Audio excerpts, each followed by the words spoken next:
कक्षा 12वीं के विद्यार्थियों को 1 नंबर के आईएमपी प्रश्न बताने वाला हूँ। तो 1 नंबर के लिए आपको इन्हीं सभी प्रश्नों की तैयारी करना है।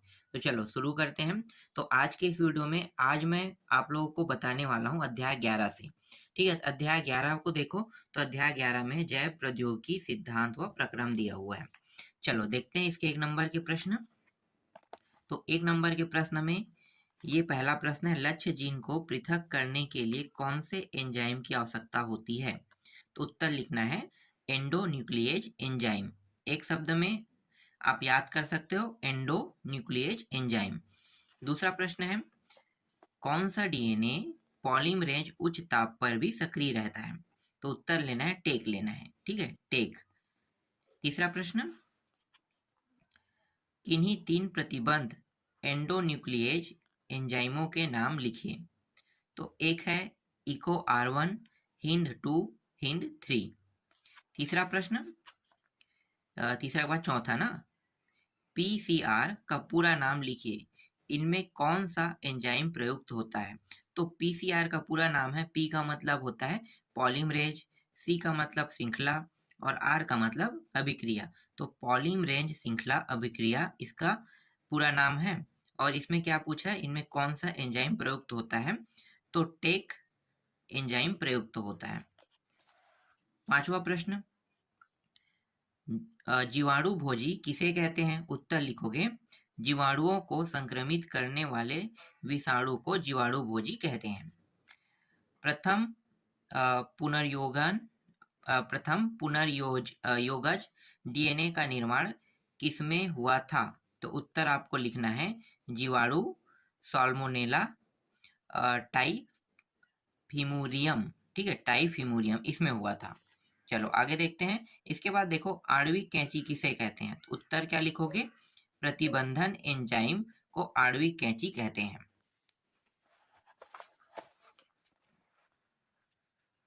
आठवां प्रश्न देखो, हिंद टू डीएनए अणु को कहां से काटता है? तो हिंद जो 2 है ना, वो डीएनए अणु को उस विशेष बिंदु पर काटते हैं जहां पर 6 क्षारक युग्म का विशेष अनुक्रम होता है। नेक्स्ट है, पैलिंड्रोम क्या है? पैलिंड्रोम क्या है? तो ये वर्णों के समूह हैं जिन्हें आगे व पीछे दोनों तरफ से पढ़ने पर एक ही शब्द बनता है, जैसे मलयालम। 10वां प्रश्न है, चिपचिपे सिरे किस एंजाइम के कार्य में सहायता करते हैं? तो एंजाइम डीएनए लाइगेज के कार्य में सहायता प्रदान करता है। डीएनए खंड किस प्रकार के आवेशित अणु होते हैं? तो उत्तर लिखोगे ऋणात्मक आवेशित अणु होते हैं। इलेक्ट्रोफोरेसिस में डीएनए को देखने के लिए किससे अभिरंजित किया जाता है? तो उत्तर लिखना है इथिडियम ब्रोमाइड नामक यौगिक से अभिरंजित करते हैं। रूपांतरण प्रक्रिया क्या है? उत्तर क्या लिखोगे, यह एक प्रक्रिया जिसके द्वारा डीएनए के एक खंड को परपोषी जीवाणु में प्रवेश कराते हैं। इसके बाद 14वां प्रश्न, पौधों व जंतुओं की कोशिकाओं में पुनर्योगज डीएनए को किस विधि से अंतःक्षेपित किया जाता है? तो उत्तर क्या लिखोगे, उत्तर लिखोगे पौधे में बायोलिस्टिक या, एक सेकंड आपको दिखा देता हूँ, बायोलिस्टिक या जीन गन से तथा जंतुओं में माइक्रो इंजेक्शन विधि से अंतःक्षेपित किया जाता है।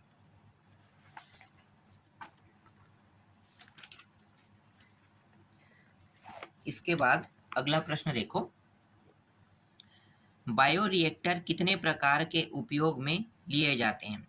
तो 2 प्रकार के उपयोग में लिए जाते हैं। पहला है, मतलब 2 प्रकार के लिए जाते हैं। एक है विलोडन हॉज बायो रिएक्टर तथा दूसरा क्या है, विलोडक हॉज बायो रिएक्टर दिया हुआ है। इसके बाद नेक्स्ट देखो, इलेक्ट्रोफोरेसिस में क्या होता है? तो डीएनए खंड का पृथक्करण एवं विलगन होता है। मानव निर्मित इंसुलिन का क्या नाम है? तो उसका नाम है ह्यूमोलिन नाम है, ह्यूमोलिन। विषाणुओं को नष्ट करने वाला जैव अणु जो मनुष्य में विषाणु प्रतिरोधकता उत्पन्न करता है, इंटरफेरान, वह चिकित्सा पद्धति जिसके द्वारा किसी जीव में गड़बड़ी वाले जीन को सही जीन द्वारा प्रतिस्थापित किया जाता है, जीन थेरेपी। टीआई प्लाज्मिड, क्या है, प्लाज्मिड, ठीक है, प्लाज्मिड का स्रोत है। तो उत्तर क्या लिखोगे? एग्रोबैक्टीरियम ट्यूमीफेसिएंस नामक जीवाणु में पाए जाने वाले विशिष्ट प्लाज्मिड, जो कि द्विबीजपत्री पौधे में संक्रमण पश्चात ट्यूमर निर्माण का अभिप्रेषित करता है। इसके बाद इस अध्याय का अंतिम प्रश्न है ये, सीडीएनए किसे कहते हैं? सीडीएनए किसे कहते हैं? तो जीव कोशिकाओं में पुनर्योजित डीएनए का द्विगुणन से प्राप्त प्रतिलिपियों को सीडीएनए कहा जाता है। इसके अलावा एक प्रश्न और है, एक दो प्रश्न उसको भी मैं दिखा देता हूँ। देखो, ये प्रश्न है, लाभकारी जीन का प्रवर्धन किस प्रक्रिया द्वारा होता है? तो वही है प्रवर्धन पॉलीमरेज श्रृंखला अभिक्रिया द्वारा होता है। और ये वाला प्रश्न भी इंपॉर्टेंट है, इसे मैं 2 नंबर के समय आपको बताऊंगा। फिर नेक्स्ट अध्याय से देख लेते हैं। अगला जो अध्याय है वो है जैव प्रौद्योगिकी एवं उनके उपयोग। इस अध्याय से देख लेते हैं। तो पहला प्रश्न देखो, क्या हमारे रुधिर में प्रोटीएजेज तथा न्यूक्लिएजेज है? नहीं। इसके बाद नेक्स्ट प्रश्न देखो, गोल्ड राइस क्या है? ठीक है, गोल्ड राइस क्या है? गोल्ड राइस चावल की एक किस्म है जो जैव प्रौद्योगिकी द्वारा विकसित की गई। चौथा प्रश्न,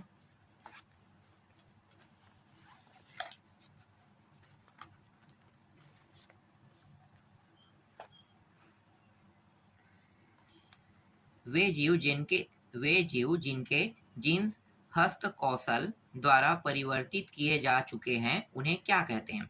उन्हें कहा जाता है अनुवांशिकतः रूपांतरित जीव कहते हैं। इसके बाद पांचवा प्रश्न देखो, जैव प्रौद्योगिकी के सहयोग से तैयार की गई पीड़क फसलों के नाम लिखिए। तो बीटी कपास, बीटी मक्का, धान, टमाटर, आलू व सोयाबीन है। इसके बाद छठवा देखो, छठवा है मानव निर्मित इंसुलिन का क्या नाम है? तो मानव निर्मित इंसुलिन का नाम है ह्यूमिलिन। एक मानव निर्मित क्या है? इंसुलिन है। इससे पहले वाले प्रश्न में भी यही प्रश्न था, मतलब अध्याय में। ठीक है, आगे देखते हैं। इसके बाद फिर से देखो, BT20 प्रोटीन किसके द्वारा उत्पन्न होता है? तो बैसिलस क्या है, थुरिजिएंसिस, ठीक है, थुरिजिएंसिस के द्वारा क्या होता है? निर्मित होता है। BT20 किस जीन द्वारा कुडबद्ध होता है? तो उत्तर क्या लिखना है? BT20 क्राई जीन्स द्वारा कुडबद्ध होता है। RNAi का पूर्ण नाम लिखे। तो RNA अंतरक्षेप, ठीक है, RNA अंतरक्षेप, आई का मतलब अंतरक्षेप कह रहे हैं। इसके बाद अनुवांशिक रोग से ग्रसित शिशु के रोग प्रचार के लिए उपयुक्त चिकित्सा व्यवस्था का नाम लिखिए। तो जीन चिकित्सा कहते हैं। 11वां प्रश्न है, बीटी कपास में स्थानांतरित कीटरोधी प्रोटीन का क्या नाम है? तो क्राई प्रोटीन नाम है। फसल के साथ उगने वाले अवांछित पौधे का क्या कहलाता है? तो खरपतवार कहते हैं। ह्यूमिलिन की उपयोगिता किस रोग में होती है? तो किस रोग में होती है? मधुमेह और डायबिटीज में। इसके बाद है ये 2 नंबर का प्रश्न है, फिर भी मैं आपको बता देता हूँ। चलो, अनुवांशिक रूपांतरित फसल विकसित करने के कोई 2 उद्देश्य लिखिए।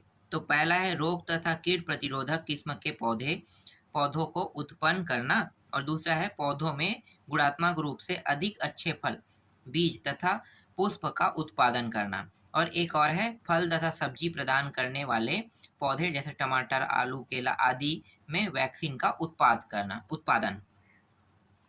इसके बाद नेक्स्ट है परजीवी सुनहरा चावल में किस विटामिन की उच्च मात्रा में पाई जाती है? तो विटामिन ए पाई जाती है उच्च मात्रा में।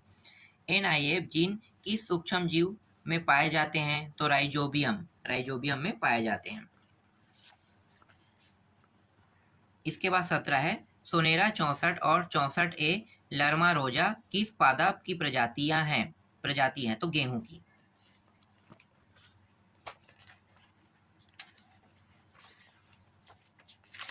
इसके बाद नेक्स्ट अध्याय से देख लेते हैं।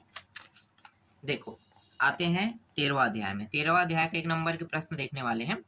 तो 13वां अध्याय में जीव एवं समष्टियां दिया हुआ है ना, तो इस अध्याय से देखने वाले हैं। तो देखो पहला प्रश्न क्या है। पहला प्रश्न है मरुदभिद कहाँ उगते हैं। तो मरुदभिद पानी की कमी वाले शुष्क वातावरण में उगते हैं। जैव संगठन का सबसे निम्न सजीव स्तर कौन सा है। तो कोशिका सबसे निम्न स्तर है। तीसरा प्रश्न, आवास के कोई 2 भौतिक घटकों के नाम लिखिए। एक ताप है, एक वर्षा है। सहजीविता का एक उदाहरण लिखिए। मटर व राइजोबियम जीवाणु सहजीविता का उदाहरण है।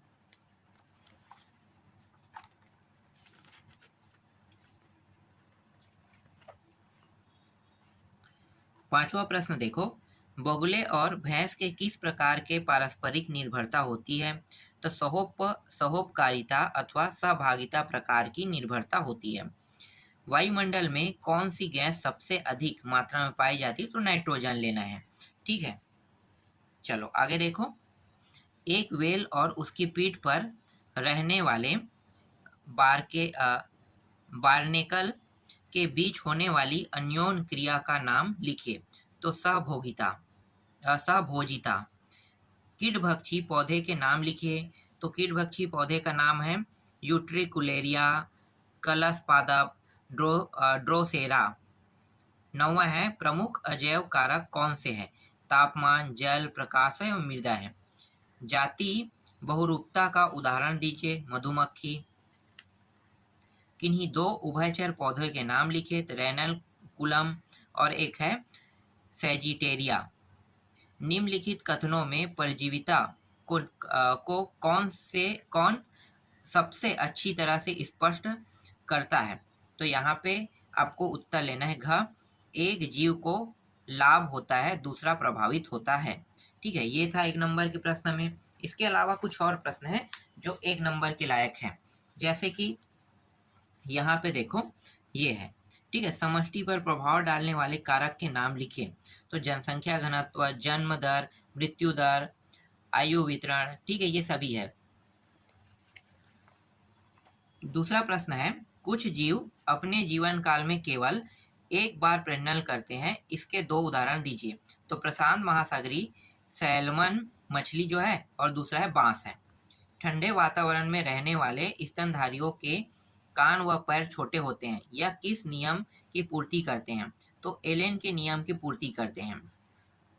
इसके बाद है देखो सहोपकारिता व सहभोजिता में अंतर बताइए। तो अंतर बताना है, तो इसका उत्तर देखो यहाँ पे लिखा हुआ है। सहोपकारिता में संपर्क में रहने वाले जीवों को आपस में लाभ होता है, जबकि सहभोजिता में केवल एक जीव को ही लाभ होता है, दूसरे को ना तो लाभ होता है और ना ही हानि होता है। एलेन का नियम क्या बताता है।